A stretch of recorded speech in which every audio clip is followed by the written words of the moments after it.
Today, I'd like to tell you the story of an Afghan man named Ihsanullah. On Thursday, October 2nd, while right here at Justice for All, I was introduced to a man from Afghanistan named Abdul. Abdul told me his relative had been making food deliveries and needed directions.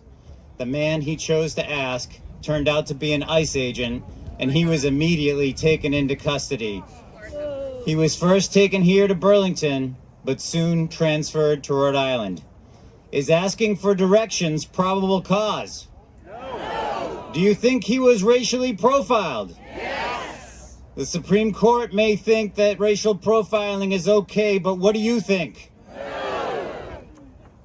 Abdul told me he was very worried about his relative because he was very ill and in treatment. He showed me a doctor's letter on his phone. I scanned the first sentence and I saw the words brain cancer. I was shocked. I am still shocked. Should our government hold people in cancer treatment in detention? No. The only thing I could think of to do for Abdul was to get him in touch with reporters. Several stories have now been written in the Lowell Sun, WBUR, and Reason.com that allowed me to tell you the rest of the story. The relative Abdul spoke about was his cousin, Ihsanullah, who was taken by ICE in Methuen on September 14th. Ihsanullah came here from Afghanistan in 2021 on a student visa. After the U.S. military completed its withdrawal and the Taliban retook control, Ihsanullah applied for asylum. Due to his previous work for a bank under the U.S. bank's government, Ihsanullah was under specific threat from the Taliban. A bond hearing was scheduled for October 16th in Chelmsford. Ihsanullah's lawyer said he had every belief that he would be released from custody. Instead, the hearing was canceled and Ihsanullah was transferred to Florida, reportedly to have better access to medical care. Do you think Ihsanullah's access to medical treatment was better in Florida? No. No, I think it was better right here in Massachusetts, where it was already scheduled at the Boston Medical Center.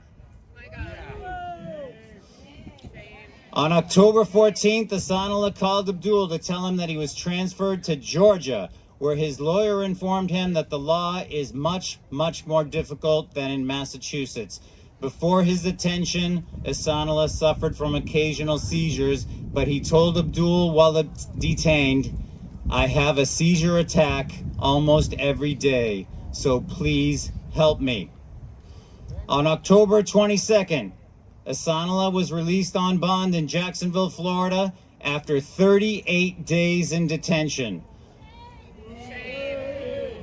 Abdul bought him a plane ticket home, but Ihsanullah wasn't allowed to fly. His ID had been taken by ICE in Massachusetts and never given back.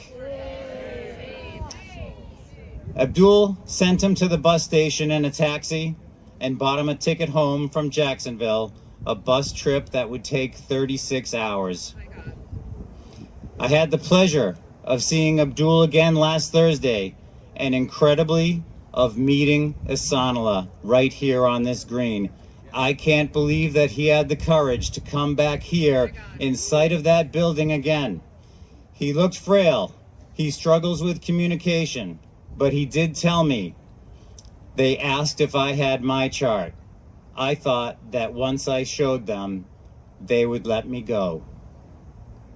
In one final cruelty, Ihsanullah has a hearing in immigration court December 11th in Georgia.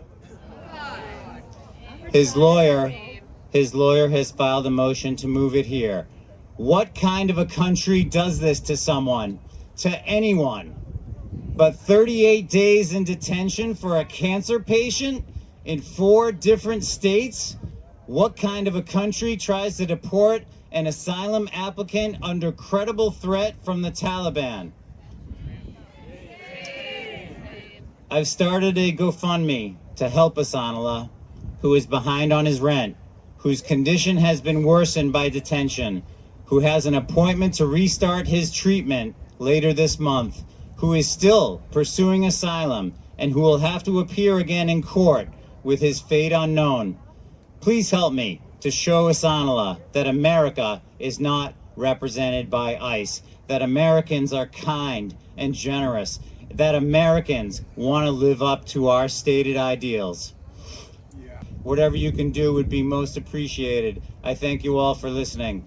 Thank you.